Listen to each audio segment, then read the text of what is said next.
ciri-ciri hewan, bagaimana berkembang biaknya. Di sini ada beberapa hewan yang saya tunjukkan kepada kalian semua. Kalau gitu langsung aja, let's go. Oke, ciri-ciri hewan yang pertama kali ini saya akan membahas tentang kelelawar. Kalian tahu nggak sih kelelawar itu hewan apa? Kelelawar itu adalah hewan mamalia yang bisa terbang, dan ini itu adalah hewan satu-satunya yang bisa terbang sebagai mamalia. Kelelawar itu memiliki sayap, tapi sayapnya itu berbeda loh dengan burung-burung yang lain. Sebelumnya kalian tahu nggak kalau kelelawar itu tergolong hewan mamalia? Kenapa sih kok bisa kelelawar tergolong dalam mamalia? Karena kelelawar itu berkembang biak dengan cara melahirkan, dan kelelawar itu juga bisa menyusui loh. Kalian tahu nggak? Dan kelelawar itu termasuk hewan nokturnal. Kalian tahu apa nokturnal?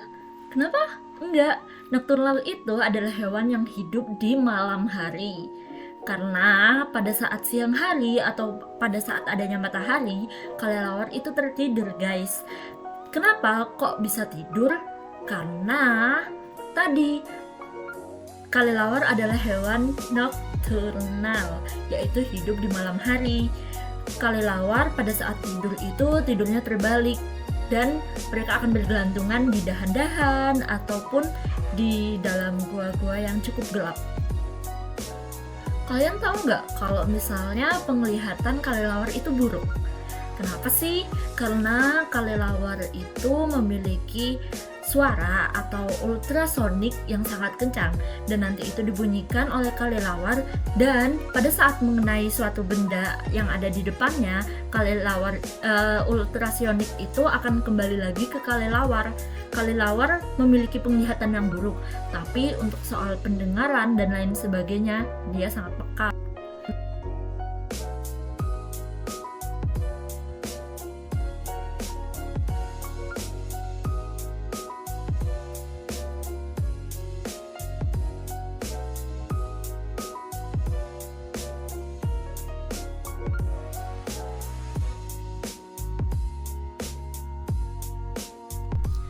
Oke, baik anak-anak, bagaimana? Apa ada yang tidak bisa dipahami? Kalau misalnya memang sudah paham, ibu yang tanya ya. Ayo, bagaimana cara kelelawar itu tidur? Ada yang tahu nggak? Ayo angkat tangan. Ada? Oke, berikutnya Ya, benar ada sekali. unta. Kalian tahu gak itu sih tidur unta itu dengan hewan cara apa? bergelantungan. Unta itu Kenapa? hewan yang Karena hidup di dengan gurun. adanya kakinya Kalian tahu kecil nggak dan gurun itu memiliki apa? cakram yang kuat, Oke, aku kasih tahu ya. kelelawar Gurun dapat itu tidur di adalah dahan ranting tempat secara yang terbalik. sangat kering, Itu, jarang anak-anak, tumbuhan, bisa dan di dipahami sana ya? hanya ada pasir-pasir Oke. saja. Hewan ataupun tumbuhan yang hidup di sana hanya hewan dan tumbuhan khusus saja, seperti unta itu contoh dari hewan. Kalau dari tumbuhan ada kaktus. Kenapa sih unta bisa hidup di sana? Unta memiliki punuk yang belenduk itu loh guys, yang itu. Nah, di dalam punuk tersebut unta menyimpan cadangan makanan. Untuk apa? Untuk pada saat perjalanan jauh, unta ini udah memiliki cadangan makanannya tersendiri. Karena apa? Karena di gurun itu jarang sekali yang namanya pepohonan, air, ataupun sungai. Seperti itu guys. Ada lagi nih, punuk unta itu sangat besar. Jadi kalau misalnya punuk unta itu mengecil, berarti cadangan makanannya itu udah mulai habis ataupun udah mulai kosong. Dan unta itu memiliki kaki atau kulit yang sangat tebal di bagian kakinya. Kenapa? Karena di gurun itu sangat panas. Jadi kalau misalnya itu hewan biasa, mereka akan mati. Sedangkan unta itu tidak, karena memiliki kulit yang tebal di bawah kakinya untuk di jalan pasir-pasir yang panas itu guys. Gak hanya itu aja, tapi unta ini memiliki bulu mata yang sangat tebal dan banyak istilahnya. Nah, kenapa? Karena pada saat di gurun itu terkadang kan ada hujan pasir atau badai pasir. Nah, itu bisa melindungi mata unta tersebut dalam penglihatannya. Jadi unta itu masih bisa melihat walaupun terkena pasir-pasir. Fungsi bulu matanya itu untuk melindungi mata unta tersebut. Seperti itu teman-teman.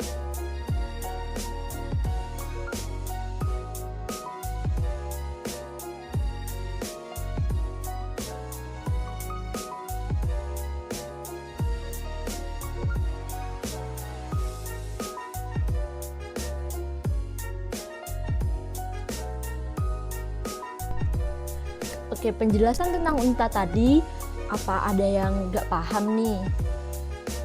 Kenapa ada pertanyaan? Ada yang mau nanya mungkin? Oke, kalau begitu ibu yang tanya ya. Kalau begitu, bagaimana cara unta hidup di tengah gurun pasir selama berhari-hari? Bagaimana? Ayo yang bisa angkat tangannya ya. Betul. Unta dapat hidup di gurun pasir karena mereka memiliki punuk. Punuk ini berfungsi untuk menyimpan cadangan makanan bagi unta sendiri. Maka dari itu, unta dapat berjalan selama berhari-hari di tengah Berikutnya gurun ada pasir yang jerapah. panas. Kalian tahu nggak sih jerapah itu apa? Minuman, tanpa Jerapah adanya itu adalah hewan yang tumbuhan, tertinggi unta dapat di bertahan dunia hidup. untuk saat Jika ini. pun unta Nah, itu mulai kenapa? mengecil, Karena jerapah berarti memiliki tandanya leher unta yang tersebut sudah panjang, mulai kaki kehabisan yang makanan. panjang. Itu Dan ya, itu anak-anak. adalah ciri khas dari jerapah itu sendiri. Jerapah termasuk dalam golongan herbivora. Kenapa? Karena jerapah suka memakan ujung-ujung daun-daun, guys. Kenapa? Karena itu makanan dari jerapah itu sendiri. Jadi jerapah nggak makan manusia ya. Jerapah ini juga termasuk hewan mamalia ya guys, karena jerapah ini juga melahirkan.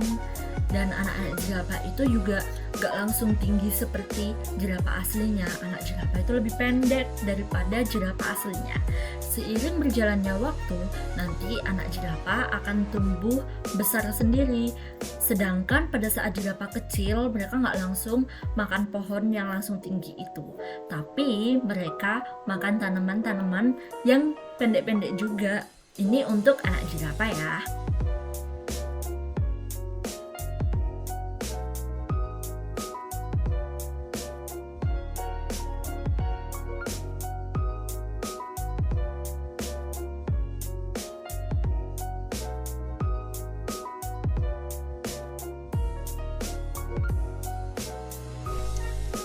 Barusan Bu Guru sudah jelasin tentang apa? Tentang jerapah. Nah, Ibu tanya nih sekarang, apakah jerapah itu memakan hewan-hewan kecil? Ayo, siapa yang tahu? Ayo. Nah, jadi anak jerapah itu nggak makan hewan-hewan kecil ya. Jerapah itu hanya Oke, untuk makan berikutnya adalah dedaunan. hewan bebek. Kalau Siapa sih kalian yang nggak tahu lihat bebek? jerapah langsung, Bebek ini jerapah tuh itu bisa hidup di tidak air ada dan yang hidup makan di darat hewan. ya teman-teman. Tapi jerapah itu Bebek makannya biasanya itu mencari tumbuhan. makan Karena apa? biasanya Karena di tadi air, jerapah kadang itu juga di termasuk darat, hewan seperti itu. herbivora. Bebek lebih suka mencari makan di dalam air. Kenapa? Karena bebek memiliki kaki yang kecil dan memiliki selaput di kakinya. Selaput itu sangat membantu bebek dalam mencari makan di dalam air. Dan kaki bebek yang seperti itu sangat memudahkan bebek berjalan di lumpur, di tanah, ataupun berenang di air karena memiliki selaput yang tadi guys. Makanan bebek itu sendiri kebanyakan cacing ya teman-teman. Kok bisa sih? Gimana bebek nyari cacingnya? Oleh karena itu bebek bisa berjalan di lumpur-lumpur. Bebek juga memiliki paruh yang dilengkapi dengan paruh yang pipih dan lebar, dan itu paruh tersebut memudahkan bebek untuk mencari makanan di dalam lumpur seperti hap hap.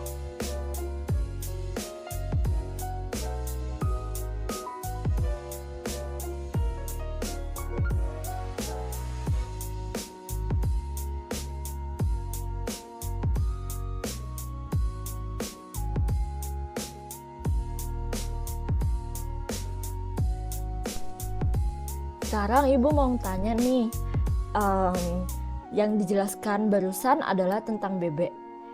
Bebek bisa hidup nggak kalau lama-lama di darat? Ayo, siapa yang tahu? Ayo angkat tangannya ya. Oke, bebek itu bisa hidup di air dan juga di darat. Kenapa? Karena bebek punya Apa sih kaki semut dan itu? bebek juga Semut itu punya adalah hewan yang selaput kecil yang yang hidup di dapat dalam tanah.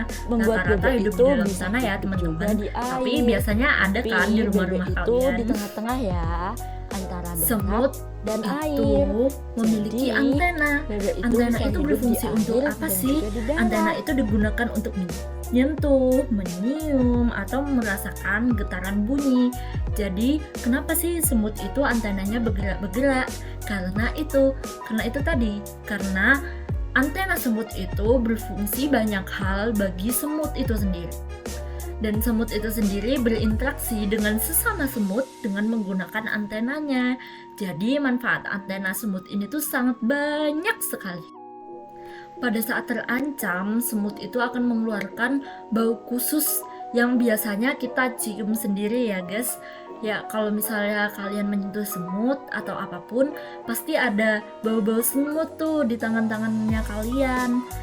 Dan gak hanya itu, bau semut juga bisa menandai makanan untuk mendatangkan teman-teman yang lainnya. Karena apa? Karena semut itu selalu sistemnya gotong royong. Jadi misal ada satu semut yang menemukan makanan, dia akan kembali lagi ke sarangnya dan memanggil teman-temannya untuk datang ke tempat di mana satu semut tadi itu menemukan makanan. Kenapa kok bisa sih semut itu jalannya lurus dan rapi? Pada saat jalan, semut itu meninggalkan jejak. Nah, jadi teman-temannya itu mengikuti jejak semut tersebut. Oleh karena itu, kenapa? Karena semut itu bisa jalan rapi karena itu tadi teman-teman. Karena semut itu meninggalkan jejak atau mungkin bau-bau yang semut pertama tadi lewati. Berikutnya nih, barusan Ibu Guru sudah jelaskan tentang semut, hewan yang kecil-kecil. Sekarang Ibu tanya nih, kenapa kok hewan semut ini pada saat berjalan mereka selalu berbaris dengan rapi? Gak ada yang bisa? Ayo angkat tangannya. Oke, baik. Betul sekali. Gimana? Karena semut ini mengeluarkan suatu baunya untuk biar teman-teman semut yang lainnya bisa mengikuti teman yang pertama yang menemukan makanan itu. Jadi teman yang pertama menemukan makanan tersebut, kemudian dia kembali lagi ke sarangnya, memberitahu kepada teman-temannya bahwasannya dia menemukan makanan dan kemudian dia mengajak teman-teman yang ada di sarangnya itu kembali lagi menuju lokasi yang ada makanannya tersebut. Kenapa kok semut yang pertama ini bisa tahu? Karena itu tadi, karena semut pada saat perjalanannya selalu meninggalkan jejak. Jadi semut itu tidak bisa menghilangkan jejaknya karena yang tadi pertama kali sudah lewat itu jejaknya sudah tertempel. Kemudian pada saat mereka kembali itu pasti ada juga jejaknya, jadi mereka tidak akan tersesat seperti itu. Dan mereka juga punya fungsi nih sebagai antenanya semut untuk berkomunikasi ya adik-adik. Baik anak-anak, gimana nih, ada yang ingin ditanyakan lagi atau sudah paham semua? Gimana? Sudah paham? Ya, kalau misalnya kalian masih bingung atau yang masih ada yang ingin ditanyakan, tanya ya ke Bu Guru siap untuk menjawab. Atau enggak, kalian juga bisa tanya nih ke teman-teman yang lainnya. Nanti kalian juga bisa membuat kelompok satu sama lain dan kalian bisa saling tuh bertanya satu sama yang lainnya. Oke? Nanti ibu akan bagi 4 kelompok. Yang pertama ada tentang kelelawar, tentang unta, tentang jerapah, dan juga tentang semut. Nanti masing-masing kelompok harus memberikan satu pertanyaan kepada kelompok yang lain. Jadi per kelompoknya ini membuat masing-masing pertanyaan tentang hewannya masing-masing. Jadi contohnya kelompok kelelawar. Nah, kelelawar ini tadi gimana pertanyaannya, contoh pertanyaannya, bagaimana sih kelelawar bisa tidur? Bagaimana? Kenapa kok kelelawar itu hanya terbang pada saat malam hari. Kemudian kalian tulis itu di kertas, lalu kalian serahkan ke kelompok hewan yang lainnya. Kelompok hewan yang lainnya juga sama ya, seperti itu. Jadi saling bertukar pertanyaan. Bisa dipahami teman-teman?